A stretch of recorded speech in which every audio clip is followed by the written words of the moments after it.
اللہ نے دنیا کی عورت کو بنایا مٹی سے اور جنت کی عورت کو بنایا مشک اور زعفران سے۔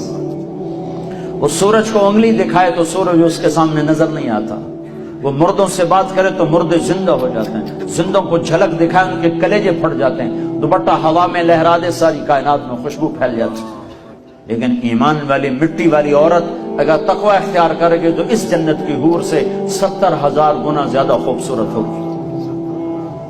اللہ نے عورتوں کے حقوق رکھے ہیں، یہ ماں کی شکل میں ہو تو میرے نبی کا فرمان ہے کاش میری ماں زندہ ہوتی اور میں عشاء کی نماز کے مصلی پر ہوتا اور میں سورت فاتحہ شروع کر چکا ہوتا اور ادھر سے میری ماں مجھے کہتی بیٹا محمد، تو میں اس کی خاطر نماز توڑ دیتا تو میں کہتا جی اماں جان۔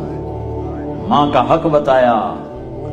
اسلام نے تو عورت کو عزت بخشی، عورتوں کا مجمع ان کی نسبت سے تھوڑی بات کر رہا ہوں، اسلام نے تو عورت کو عزت بخشی، مغرب نے تو عزت نہیں بخشی، مغرب نے تو عورت کو پاؤں کا جوتا بنا دیا، ٹیشو پیپر بنا دیا۔ اسلام نے عزت بخشی۔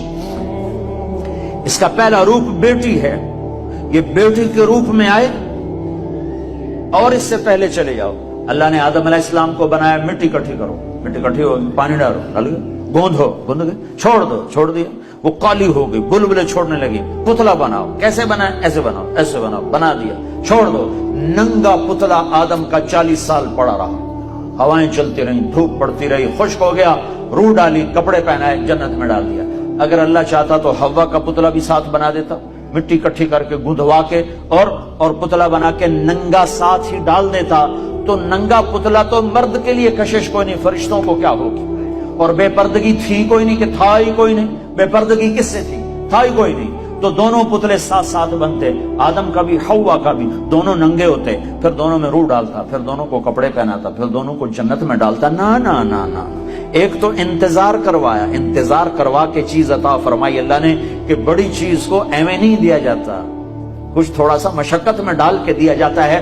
تو اللہ نے زندگی کا ساتھی آدم کو دیا، جنت آپ ہی دے دی، اور حوا کا انتظار کروایا، جنت کا انتظار نہیں کروایا، حوا کا انتظار کروایا۔ پھر مٹی نہیں اکٹھی کی، پتلا نہیں بنایا، پانی نہیں ڈلوایا، اور اسے ننگا نہیں ڈالا، بلکہ آدم کو سلا دیا، فرشتوں کی آنکھوں پہ پردہ ڈال دیا۔ جب آدم علیہ السلام کی آنکھ کھلی ہے تو اپنے پہلو میں ایک عورت کو مکمل لباس میں پردے میں پایا ہے۔ پہلے دن سے عورت کو عزت سے بنایا ہے، کہ آدم تیری پسلی سے نکالا ہے۔ ادھر الٹے ہاتھ کی پسلی سے کیوں نکالا ہے؟ کہ ادھر دل ہے، کہ عورت ہر روپ میں دل میں جگہ پکڑتی ہے، ماں، بیٹی، بیوی، بہن، دادی، خالہ، جس روپ میں ہے اس کا مقام دل کے قریب ہے، دل سے دور نہیں ہے۔ اور اللہ تعالیٰ نے آدم علیہ السلام کو انتظار کروایا، اور آدم علیہ السلام کو جنت اچھی نہیں لگ رہی تھی، کلے گھابرے پھرتے آئے۔ حوا ویکھی تو خوش ہوئے، کہنے کہ یا اللہ کون تیری بیوی؟ آدم علیہ السلام کال کی تھی کون ہے؟ تو اللہ تعالیٰ نے کہا مہر تو ادا کر، مہر تو ادا کر۔ کہنے کہ کیا مہر ہے؟ کہا میرے آخری نبی پر ایک درود پڑھ دے، یہ مہر ہے، یہ مہر ہے اس کا۔